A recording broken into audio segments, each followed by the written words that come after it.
Yeah, you're right. Oh yeah, the talent is really amazing, man. I mean, you know, uh, it really is. It's almost like they look for a niche.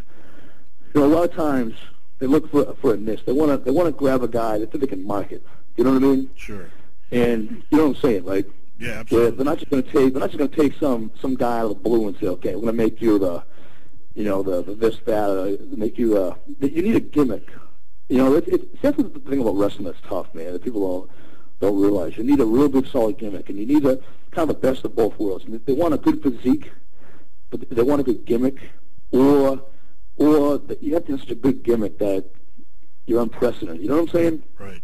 And it's really hard to find guys that are athletic, that are intelligent. Because a lot of these wrestlers got a bad rap. And a lot of them are very intelligent guys that go out there and remember a script in front of 20,000 people. You know what I mean? Right. And you got to be athletic and intelligent and have a gimmick and have all the above. And it's a hard profession, man, because a lot of guys will say this stuff. They don't get an off season. You know what I mean? Like a lot of teams, like football and baseball, they have their off season they can kind of rest up. The biggest thing with wrestling, and I feel bad, and a lot of these guys get a raw deal, is because there's no off season. You're going to be on your game 24 hours a day, 7 days a week, 365 a year. And that's tough, man. You know what I mean? I to go out there, do it. Yeah, to go out there day in and day out and get beat up and just do it over and over and over again and have to work out while you're hurt and all in the traveling, and it's tough, man. I mean, I was fortunate enough that when I got into it at the time, you know, I resembled Buff Bagwell, which was kind of funny. I had the hair and the beard, and you know, they thought it was funny to, you know, to market that as a gimmick. Right. And you know, which I went with for a while, and you know, I think that was, God, what the hell was that? I think it was February of 2001, and me and my manager Peter Cowley went to Atlanta, Georgia, which was cool.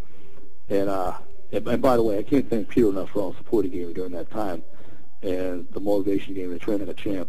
We trained at Lucas Gym, we trained at Haynes Gym, went down. This was in Atlanta, and went there for a scheduled meeting with Ernest Miller. Ernest Miller was the cat of WCW at that time, entering the WCW power plant.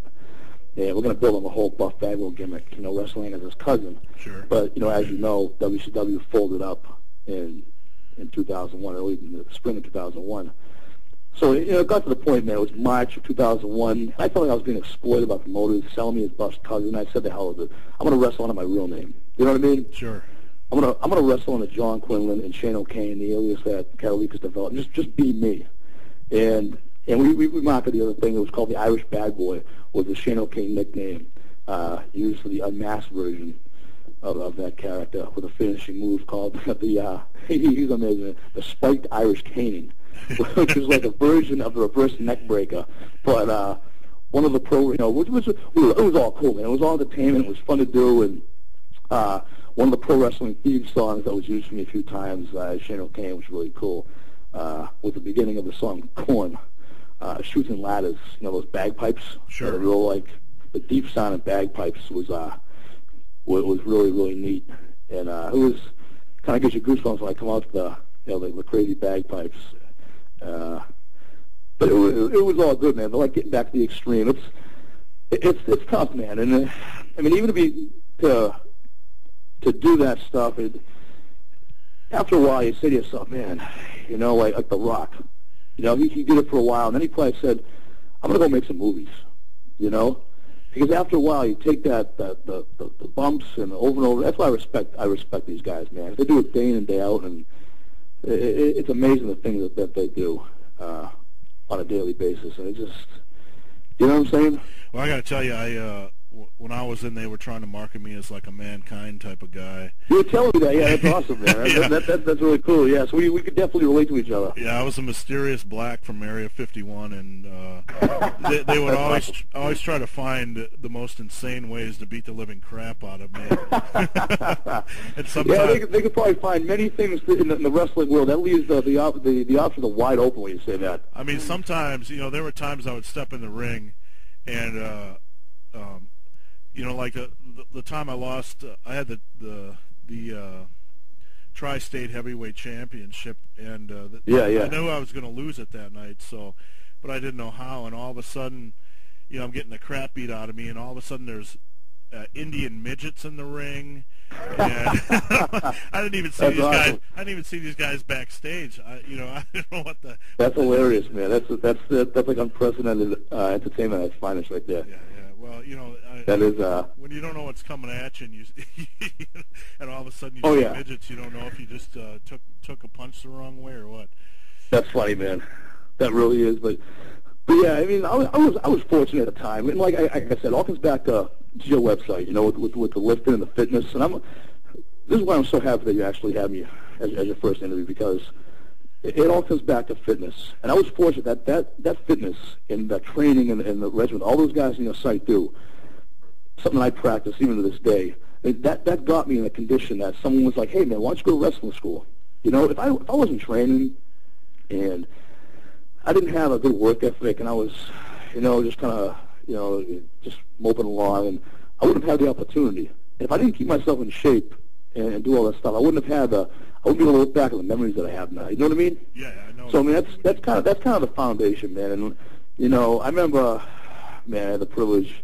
There was a photographer. Her name is Sandra Kimball, and she was out of Massachusetts. She actually, I did a wrestling photo shoot with her, a modeling photo shoot in the summer of 2000. And that was a pro wrestling themed outdoor photo shoot. And, I was fortunate to have these opportunities because I kept myself in decent condition,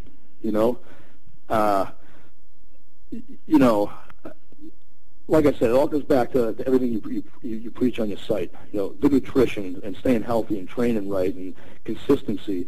And I'm fortunate to be able to still try to accomplish that, today at age 35. I look back in summer of 2000. That was, God, it was like 10 years ago.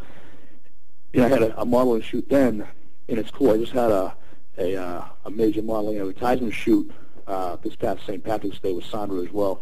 And just the fact that I could do that 10 years later, man. You know what I'm saying? Yeah, I know. Like, wow, I was in a decent condition 10 years ago, but now I'm a dad, and I got 2 boys, but I can still get in good enough condition to actually do a shoot with her again. So it's kind of a personal accomplishment, No, absolutely, and, especially on all that sleep deprivation.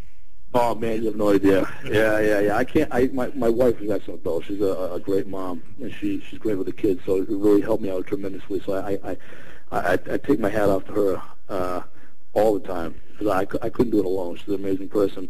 But yeah, with the shoot, I mean, Sandra Kimball, she's an amazing photographer, a nice person, and there's a couple agencies I'm going through now. Out in Massachusetts, a few modeling agencies that I'm hooked up with, and they'll send the photos that we just had to some marketing companies that want to use the likeness, even for additional projects. That's really cool.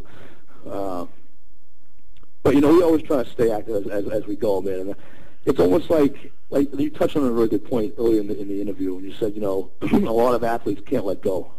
I remember when you said that. And you hit it on the head because you always seem like, I'll ride by a baseball field and I see these 18-year-old kids, and I'm like, I can do that. That was half my life ago. Exactly. You know what I mean? Yeah. It's almost like, man, I'll be 36. These kids are 18. It doesn't seem like 18 years ago I was playing ball as a kid. And when you step out there when you're in your late 30s and 40s and you try to do some of these things, you realize sometimes you can sneeze and pull a back muscle. I mean, it's just ridiculous. You said it 100%, man. You really did. That's why, with the modeling, I look back and, late summer, it was August of 2000.